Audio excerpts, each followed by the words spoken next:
Hello everyone, welcome to today's class, and in this class we are going to cover history and development of forensic science. Okay, so we can broadly classify history and development of forensic science into four categories, and these categories are: first one is the early years, and then we have the 1800s, all the development which happened in 1800s, and then we have the 1900s, and then 21st century. Okay, so these are four sections which is important, and we will understand one by one in which year what was the development of forensic science.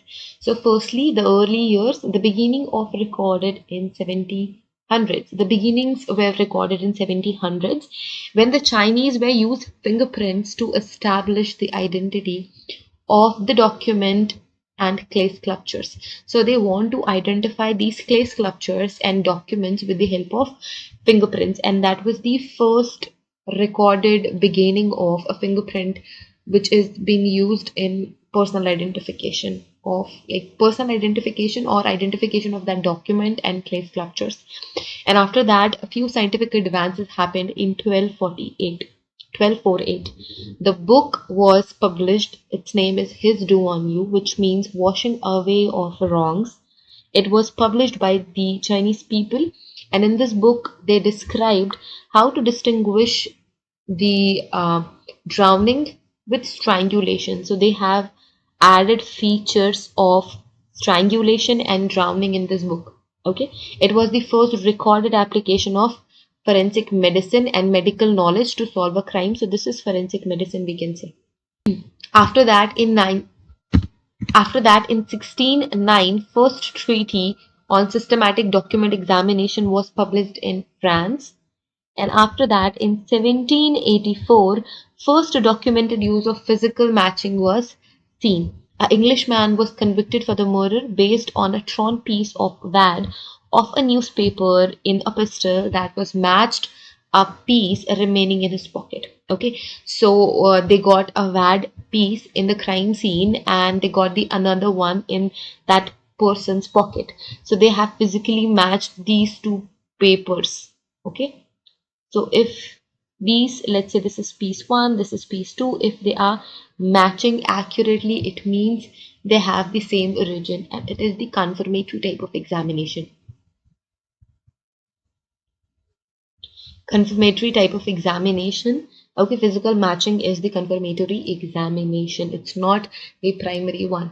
Okay, so they fit like a jigsaw puzzle, and it is the confirmation. So all these things were happened in early years of the development of forensic science, and then in 1800s. So first test for hemoglobin using Heman crystal was seen. It was the first microscopic test using Heman test in 1853 by Ludwig Teichmann. This test is also known as Teichmann test.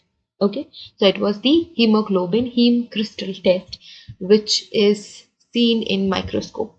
Then we have first use of photography for identification of criminals and their documentation, 1843 and 44. First use of photographs, and Alphonse Bertillon, he was the father of anthropometry. Father of anthropometry. He used that. Okay. First recorded use of fingerprint to solve crime was seen. First microscopic use of comparison bridge was seen. Okay. So these are the things which happened in 1800s. Then we have the golden period. It is the golden period. Okay. So why this is golden period, we will see. Establishment of forensic science in curricula happened in 1902 by Swiss professor R.A. Reis at the University of Switzerland. It was the first step to establish a forensic science as a discipline. So this was the first step in academics. And in 1950, the University of California at Berkeley established one of the first academic department of criminology and American Academy of Forensic Science in Chicago. They used comparison microscope, using comparison microscope for bullet comparison in 1900s only. Okay, so in 1931, absorption elution method of AB blood typing was started by Vittorio. Okay, in 1935, invention of phase contrast microscope happened by Dutch physicist Fritz Zernike, and he won the Nobel Prize for that in 1953. Luminol was discovered, really very important. Luminol was discovered in 1937 by German forensic scientist Walter Spatz. Study of voice print started in 1900s only. Use of headspace technique, really very important, really very important.